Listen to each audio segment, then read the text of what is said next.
Es ist richtig schön, hier zu sein. Wirklich, wirklich nice. Danke für den Applaus. Es ist schön, dass wir wenigstens den Sommer spüren in dem richtig nicen Teaser, in dem richtig nicen Design. Draußen noch nicht so, aber wir haben uns schon fast daran gewöhnt. Ich habe mich eingerichtet. Ich glaube, ich mache mir hier noch ein bisschen mehr Platz.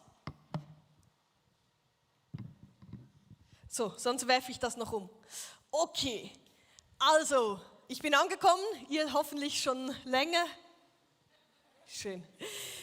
Ich möchte mich ein bisschen kurz vorstellen, dass ihr wisst, wer hier so vor euch steht. Wie gesagt, ich darf das Teens leiten, die 13- bis 15-Jährigen in Zürich. Und zwar mache ich das gemeinsam mit meinem wunderbaren Mann.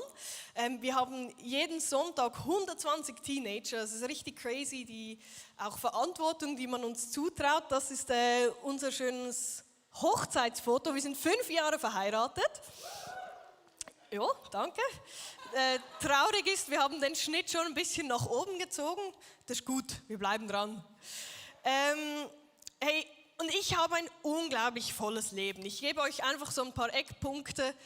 Ich bin in der Feuerwehr, Freiwilligen Feuerwehr, da wo ich wohne. Ich habe einen weirden Nebenjob, und zwar bei der Schutz und Rettung. Bei den Ambulanzen bin ich bei deren Ausbildung die Person, die dann so fake stirbt, damit sie lernen können, mich zu retten. Genau.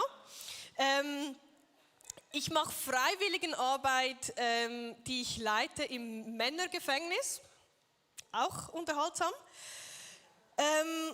Und ich habe, wie man so sagt, ein sehr volles Leben. Ich habe ein eigentlich auch sehr unkonventionelles Leben, auch wenn es für mich sich überhaupt nicht so anfühlt, merke ich das an den Gesichtern von meinem Gegenüber doch immer mal wieder. Okay, ich glaube, ich habe mein Leben ein bisschen anders gestaltet, als das vielleicht viele so tun.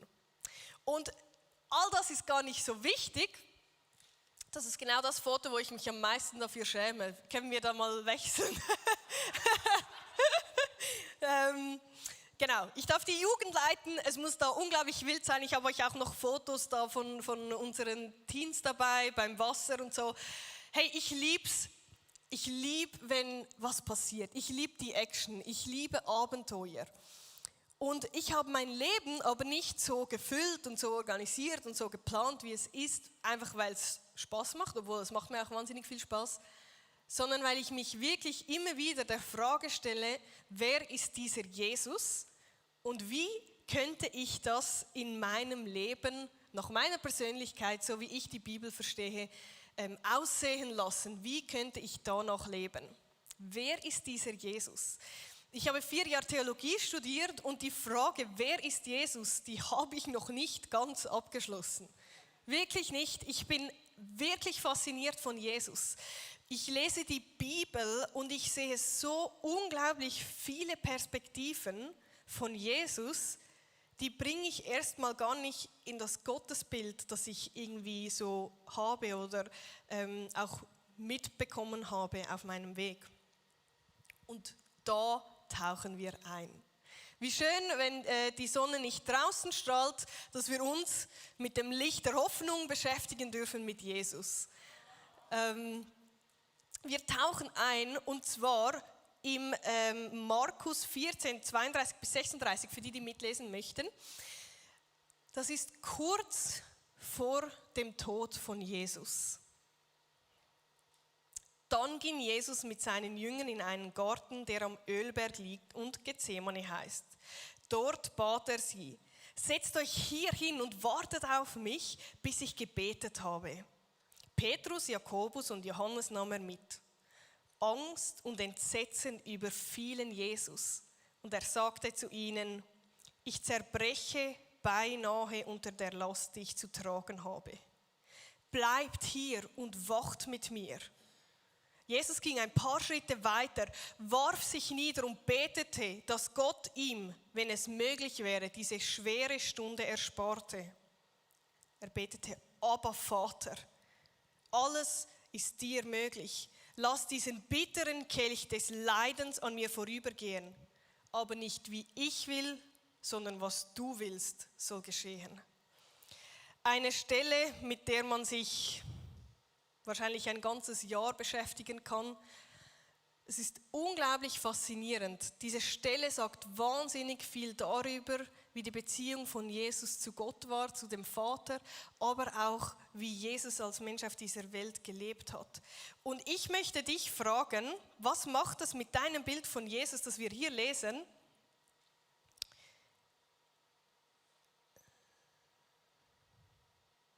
Voller Angst und Entsetzen. Also, wie würdest du Jesus beschreiben? Wenn du weitergehst, jemand fragt dich, okay, du gehst in die Kirche, okay, wer ist dieser Jesus? Die ersten Worte wären vielleicht nicht Angst und Entsetzen.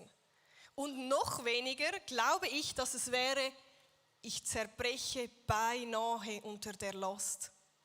Das ist nicht das Erste, woran wir denken, wenn wir an Jesus denken. Ich zerbreche beinahe unter der Last.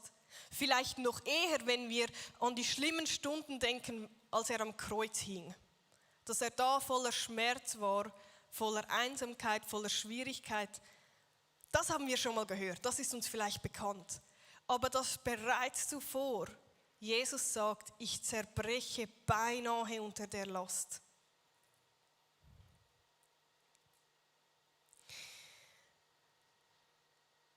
Ich weiß nicht, ob das vielleicht ein Satz ist, den du über dein Leben auch sagen kannst. Ich möchte heute wirklich ganz, ganz ehrlich mit euch auch in die Tiefen des Lebens blicken. Ich zerbreche beinahe unter der Last. Ich habe euch nicht umsonst Einblick in mein Leben gegeben, wie ich so meinen Alltag fülle. Es gibt ein Quote, den ich euch mitgebracht habe. We live in the age of distraction. Wir leben in der Zeit von Ablenkung. Es ist so einfach wie noch nie, sich nicht mit dem inneren Wohlbefinden auseinanderzusetzen. Wir haben alle ein Telefon, ein Phone, vielleicht, ich bin jetzt ein bisschen provokativ, seid ihr, ja, also die junge Generation, die hat das Problem sicher, ich nicht. Schau mal, wie lange dein Screen Time ist am Abend. Wir alle sind damit herausgefordert. Ob du die Zeitung liest oder auf all den Social Media Plattformen bist, völlig egal. Ob du viel im Gespräch bist mit anderen, völlig egal, wofür wir diese Geräte nutzen.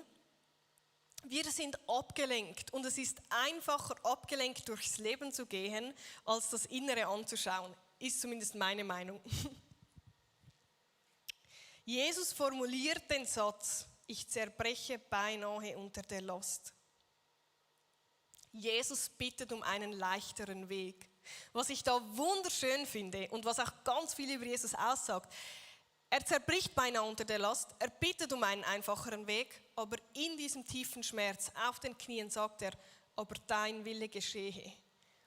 Und wenn wir sagen, wir möchten ähnlicher werden wie Jesus, dann ist es für mich genau das, dass ich den Mut habe zu sagen, Jesus, ich zerbreche unter der Last, aber dein Wille geschehe. Mein Leben ist nicht darauf ausgerichtet, möglichst einfach zu sein, möglichst leicht zu sein. Es ist darauf ausgerichtet, dass die Herrlichkeit Gottes auf diese Welt zu bringen. Und ich habe viele Dinge in meinem Leben, aber ich möchte nicht abgelenkt leben. Es ist mir zu kostbar, meine Zeit nahe beim Vater zu verbringen. Es ist mir zu kostbar. Ich bin in der Kirche nur 60% angestellt. Ich habe viele Tage in der Woche frei. Ehrlich gesagt ist es immer ein bisschen beschämend, wenn die Leute fragen, wann hast du dann frei? Weil ich immer so denke, wann habe ich nicht frei? Es ist einfacher aufzuzählen, wann ich arbeite. Ich bin Dienstag, Mittwoch im Büro und Sonntag ist für mich ein Arbeitstag. Kannst du selbst ausrechnen. Und darum habe ich Zeit für viele Dinge, die ich freiwillig mache. Darum habe ich Zeit für viele Dinge, in denen ich ganz persönlich sehe, wie Gott die Herrlichkeit durch mich auf diese Welt bringen kann. Aber ich brauche meinen Montag, meinen Sabbat mit meinem Mann zusammen. Ich brauche meinen Donnerstag, ich brauche meinen Freitag, ich brauche meinen Samstag. Ich brauche wahnsinnig viel Ruhe, weil mein Inneres ist unglaublich belastet.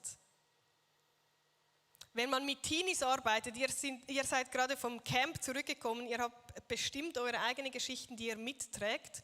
Wenn man mit Teenagern arbeitet, dann spürt man, wie schwer das Leben ist.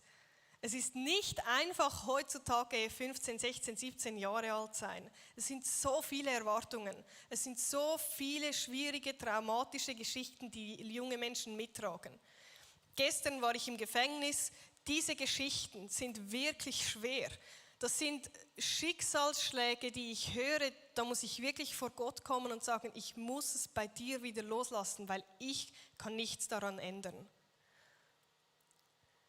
Wir leben in einer Zeit, da ist es so viel einfacher, sich abzulenken, als zu sagen, der Schmerz ist so groß. Du musst nur einmal in die Zeitung schauen, 20 Minuten lesen, auf eine Social-Media-App gehen. Wir haben viele schwere Geschichten. Gestern habe ich mir einen Burger bestellt. Wir haben so einen Burger Place bei uns im selben Block, in dem ich wohne. Sehr gefährlich, sehr, sehr gefährlich, wirklich. Auf jeden Fall, wir sind jetzt Besties. Der Typ, der die Burger verkauft und ich, weil ich zu oft da bin. Gestern, ich laufe rein und der sagt, schon wieder da? Ich dachte so, okay. Und er hat erst vor 2 Wochen geöffnet, okay. Das ist wirklich übel. Okay, genau, so viel dazu.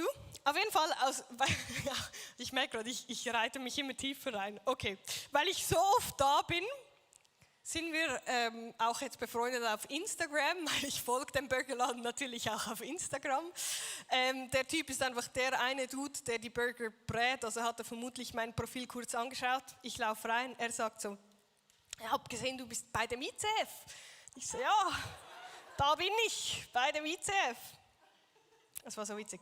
Anyways, und dann sagte er mir, weißt du, wir leben in einer so weirden Zeit, dass ich angefangen habe, die Bibel zu lesen. Und ich denke mir so, I guess, ja, okay.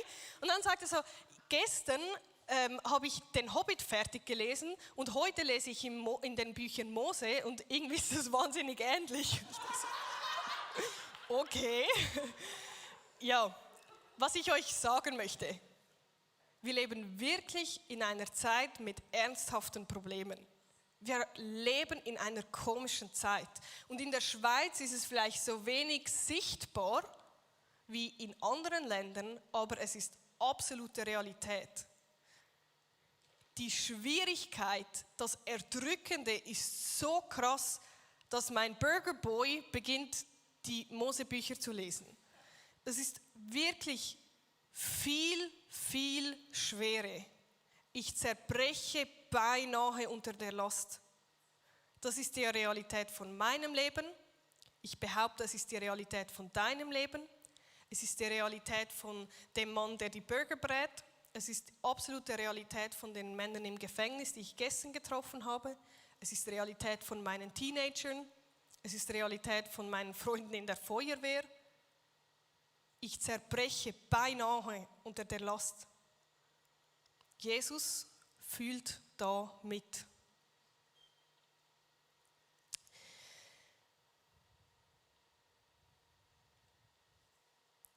Und dann dürfen wir natürlich das größte und wichtigste Wunder erleben.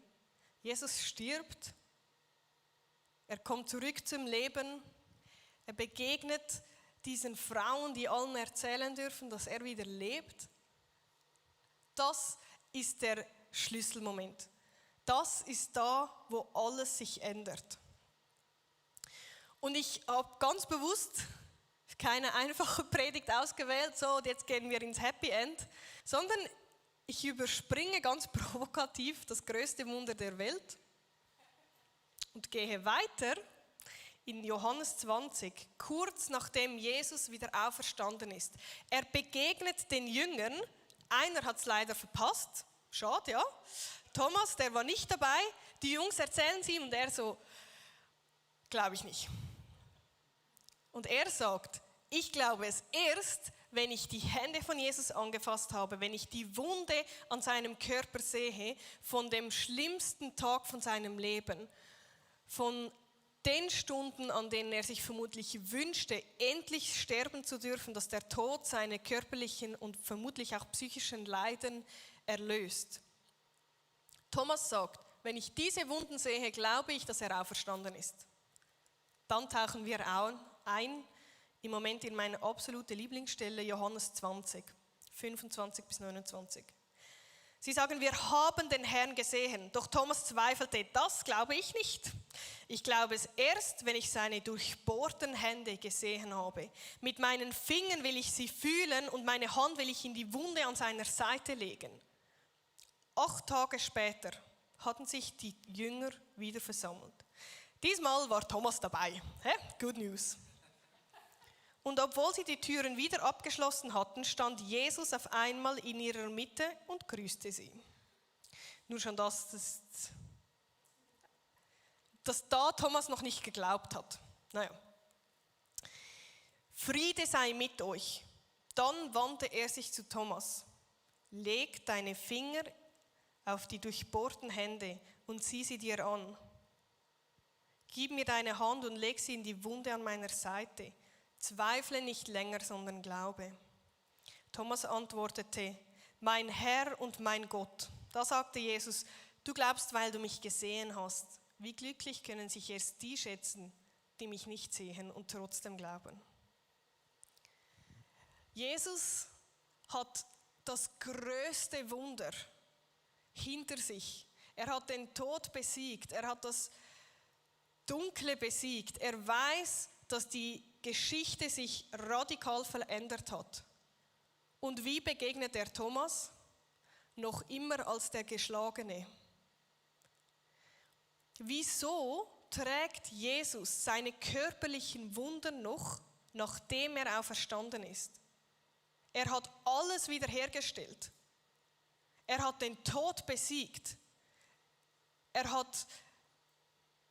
Im Abendmahl dürfen wir uns daran erinnern, die Wiederherstellung an Körper, Seele und Geist durch sein Blut, durch seinen Körper. Wieso trägt er die Wunden noch? Er ist noch immer zu erkennen als der geschlagene Gott. Das fasziniert mich. Dass Jesus nach dem größten Wunder der Welt, das mein Leben beeinflusst und dein Leben beeinflusst, noch immer die Wunden und Narben trägt, verstehe ich theologisch nicht. Bis ich eintauche, wie Thomas ihm begegnen darf. Thomas erkennt ihn an den Wunden und nicht an den Wundern. Nicht an dem einen Wunder, das er tat, sondern als der zerbrochene, geschlagene Gott.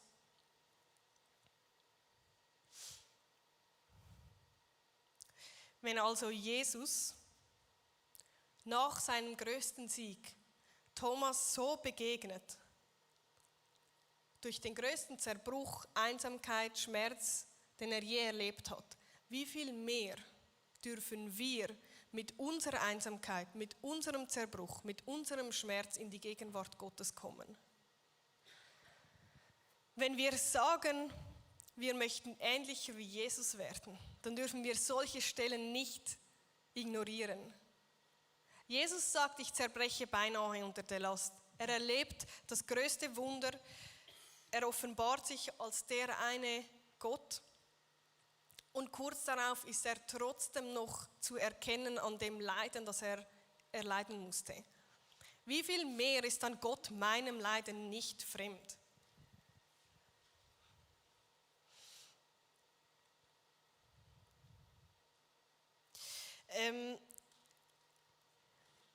Ich habe viel darüber gesprochen, das Leiden, das ich sehe in der Welt.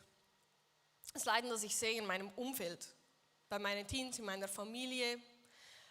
Aber auch mein persönlicher Lebensweg ist ein langer Leidensweg. Und ich glaube, auch das ist Realität für jeder Einzelne. Ich habe seit über 10 Jahren die Diagnose einer schweren Depression. Ich weiß, man sieht es mir nicht an, Überraschung. Das ist einfach so, es ist ein großer Teil von meinem Leben. Deshalb bin ich nur 60% angestellt, weil ich weiß, ich brauche viel, viel Ruhe.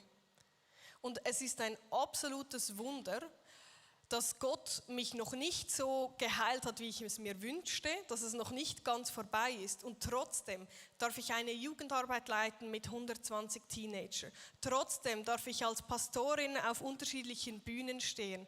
Trotzdem bin ich seit 5 Jahren verheiratet in einer meiner Meinung nach gesunden Ehe, in einer schönen Ehe. Trotzdem erlebe ich so viel. Ich bin gezeichnet von Leben wie viele von uns, aber die Güte Gottes ist sichtbar und spürbar in meinem Leben. Deshalb begegne ich Jesus so krass in diesen Stellen, weil das ist mein Alltag. Es ist mein Alltag, dass ich immer wieder Zeiten habe, da finde ich den Sinn des Lebens nicht. Und das Einzige, was ich weiß, ich bin Tochter Gottes und ich werde mein Leben auf den Knien leben. Völlig egal, was es mit sich bringt. Weil Jesus selbst hat unglaublich tiefe Wunden erlitten. Sie sind physisch sichtbar, aber auch mit meinen psychischen Schwierigkeiten kann Gott unglaublich nahe sein und mitfühlen. Wenn wir eintauchen in diese Stellen, dann habe ich eine Erkenntnis. Es muss eine logische Konsequenz sein, wenn wir in die Bibel eintauchen, dass wir in unserem Schmerzen in die Nähe Gottes rennen. Ich verstehe nicht, wieso wir uns ablenken lassen, wieso wir wegschauen, wieso wir Mauern gegenüber Gott aufbauen. Lass uns Gott nahe sein, wenn alles zerbricht. Es ist die einzige logische Konsequenz, wenn wir der Bibel trauen möchten und die Bibel ernst nehmen, Gott als Gott ernst nehmen, dann müssen wir den Mut finden, mit blutendem Herzen in seine Gegenwart zu rennen. Und ich weiß, dass es einfacher ist, abgelenkt zu leben. Ich weiß, dass es einfacher ist zu sagen, ja, jeder erlebt Traumata, ja, jeder erlebt das, ja, keine Ahnung, ist halt für alle schwierig, ja, nein, schon gut und so. Das ist nicht göttlich. Göttlich ist, wenn wir den Mut haben, dem Zerbruch und dem Schmerz in die Augen zu schauen und dann zu sagen, was ist deine göttliche Reaktion darauf, Vater im Himmel?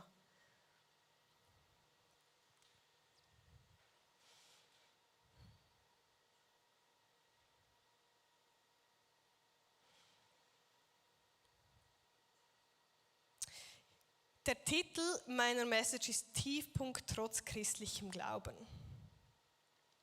Für mich ist das absolut kein Widerspruch. Ich erlebe viele Tiefpunkte und ihr genauso. Aber es sagt nichts über meinen christlichen Glauben aus. Wir Christen sind nicht besser, wir haben es nicht einfacher. Das Einzige, wir haben einen anderen Ausblick auf einen Vater im Himmel, der uns versorgt.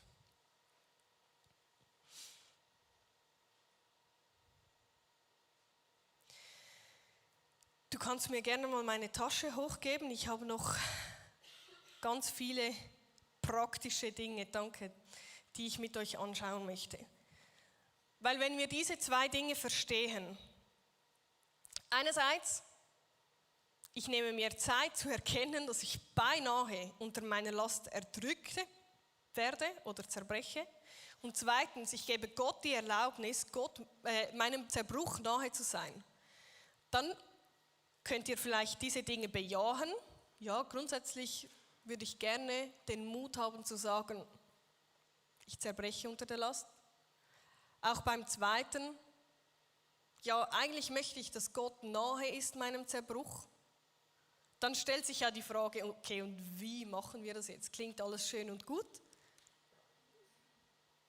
Ich gebe euch einfach Einblick. Wie gesagt, ich habe 10 Jahre Erfahrung mit schweren Depressionen. Ich habe mich viel gefragt, wie kann ich Gott nahe sein, wenn ich keine Worte mehr finde?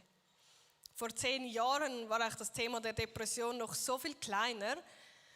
Es fühlte sich an für mich wie eine Todsünde, eine psychische Krankheit zu haben und in der Kirchenreihe zu sitzen. Ich habe viele, viele Fragen ausgelöst in der Kirche, in meinem Gegenüber, auch in mir selbst. Ich musste mich schon mit 14, 15 der Frage stellen, bin ich zu kaputt, als dass Gott mir nahe sein könnte? Und ich bin unglaublich froh, habe ich mich schon damals, wahrscheinlich aus der Gnade Gottes, mit dieser Frage beschäftigt. Und wenn wir die Bibel lesen, können wir keine andere Antwort finden, als dass Gott dir nahe sein möchte. Und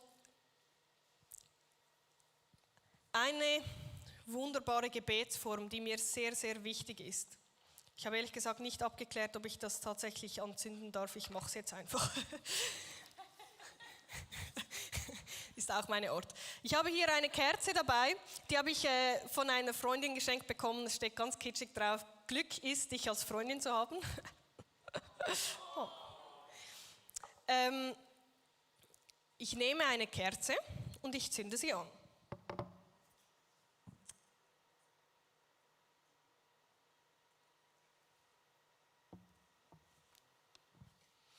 Das an sich ist vielleicht noch nicht so eine fremde Gebetsart. Es ist schön, wenn wir es uns schön machen, genau wie auch bei euch im Gebetscorner. Und dann sind meistens die Momente, da finde ich keine Worte mehr. Da kann ich nicht mehr formulieren, was meine Hoffnung wäre, weil ich es einfach nicht finde. Da kann ich nicht mehr formulieren, was überhaupt die Last ist auf meinem Herzen, weil es alles ist. Und ich wüsste auch nicht, wie sich das jemals wieder ändern könnte. Ähnlich geht es all den Menschen, die ich in meinem Umfeld begegne. Manchmal ist die Last so schwer, dass wir wirklich nur noch sehen, dass wir darunter zerbrechen und dass es keine Hoffnung mehr gibt. Dann nehme ich diese Kerze und ich schaffe es vielleicht nicht mal wirklich ein Gebet zu formulieren oder eine Gebetszeit zu formulieren. Das Einzige, was ich sage, ist: Ich zerbreche unter der Last.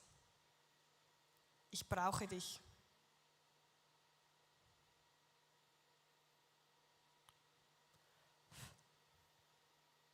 Und für mich ist das Auspusten der Kerze der wichtigste Moment. Weil ich sehe, dass in meinem Leben dass die Kerze nicht mehr brennt. Ich kann es selbst nicht verändern. Meine Last bleibt dieselbe Last. Bei mir fühlt es sich dunkel und hoffnungslos an. Aber was ich mir dann vor Augen male, ist, dass bei Gott das Licht wird immer weiter brennen. Er trägt mich in seiner Hand. Bei ihm erlischt der Docht niemals. Er hat die Hoffnung. Er findet die Worte. Bei mir darf es dunkel sein, jetzt gerade, weil ich weiß, bei meinem Vater im Himmel ist das Licht für mich nie erloschen.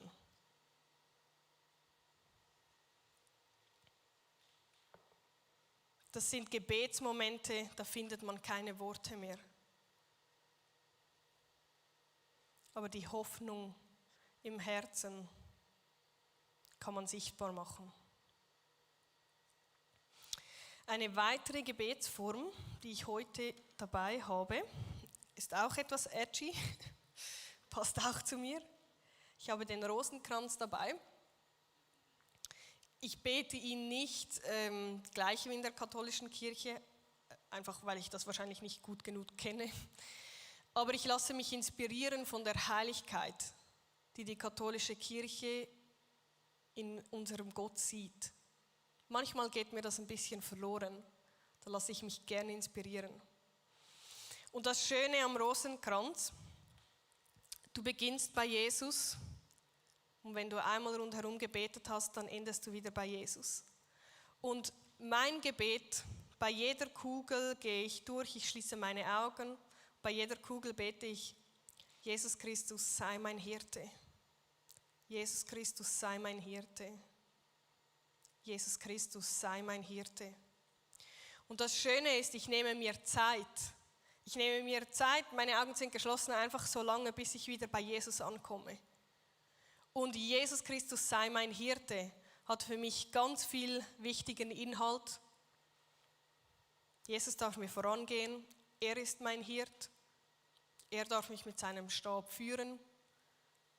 und ich möchte mich unterordnen. Ich lasse ihn Teil sein von meinem Schmerz und Zerbruch. Und ich möchte dich einladen,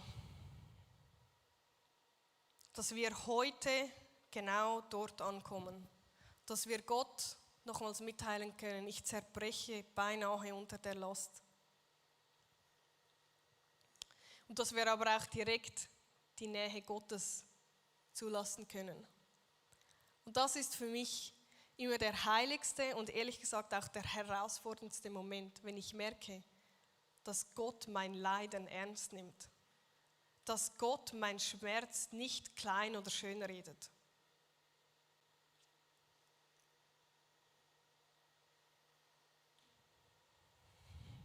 Ich zünde die Kerze mal wieder an, solange ich nicht gebremst werde.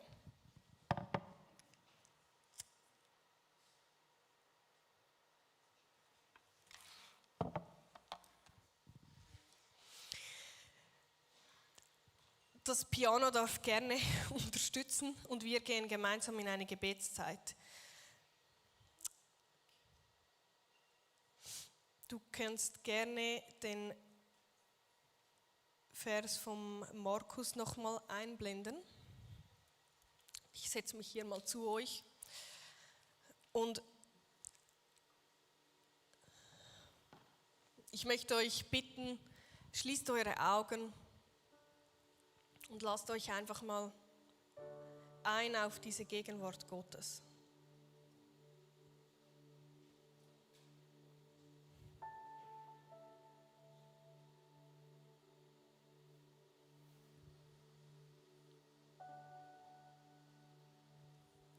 Ich weiß nicht, was deine Last ist.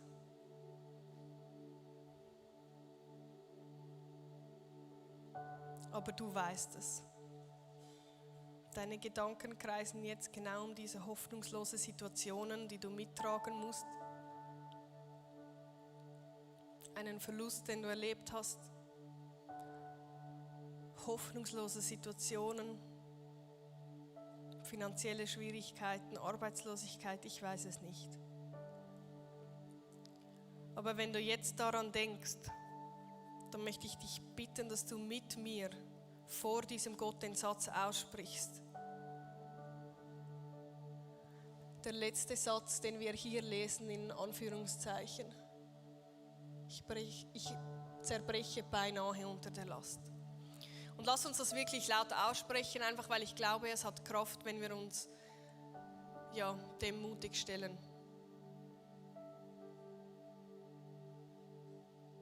So beten wir.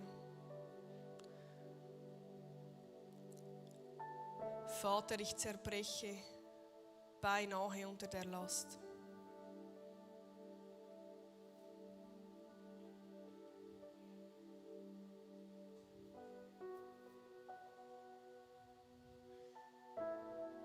Vater, ich zerbreche beinahe unter der Last.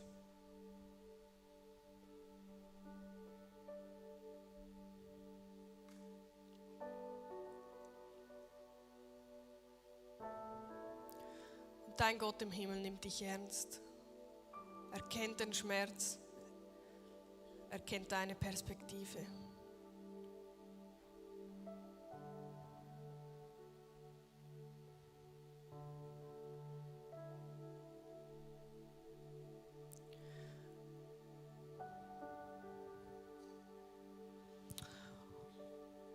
Und ich segne dich mit der Gegenwart Gottes. Und ich bete, Vater, dass du jetzt jedem Einzelnen begegnest mit deiner Hoffnung, mit deiner Vision, mit deiner Kreativität. Vater, ich bete um göttliche Lösungen in menschlich aussichtslosen Situationen.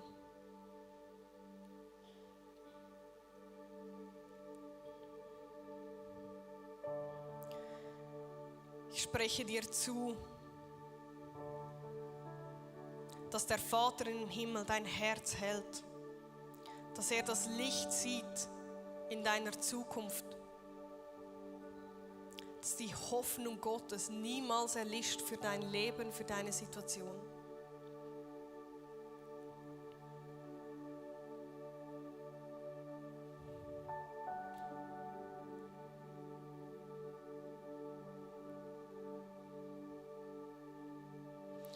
Und jetzt dürft ihr alle gemeinsam mit mir aufstehen, weil ich einfach glaube, es ist ein göttliches Bild, wenn wir im Zerbruch Gott nahe sind und dann sagen, und jetzt stehe ich auf vor diese heilige und schmerzhafte Gegenwart Gottes. Und ich bete dich an mit unserem Körper. Ich stehe im Schmerz auf und richte mich auf dich aus. Wie Jesus gesagt hat, dein Wille, Vater, geschehe. Und jetzt sind vielleicht auch Dinge hier, die man kaum tragen kann. Ich weiß, ich kann nicht alleine durchs Leben schreiten, ohne starke Gebetsunterstützung. Und ich bin gesegnet mit vielen Menschen, die mich mittragen. Und dir ist es auch möglich. Wir sind hier eine Gemeinschaft vor Jesus Christus, die gemeinsam schwierige Leben trägt. Das ist der Ruf der Kirche. Hineinzustehen und einander unter die Arme zu greifen im Namen von Jesus. Und hier ist ein Gebetsteam auf der Seite und du darfst dich dort melden.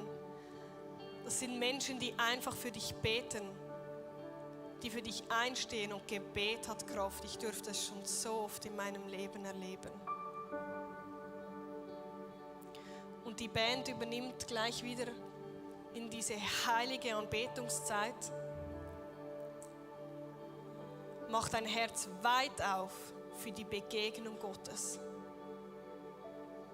Er hat heute Morgen Hoffnung und Vision für dich und Segen für dich vorbereitet.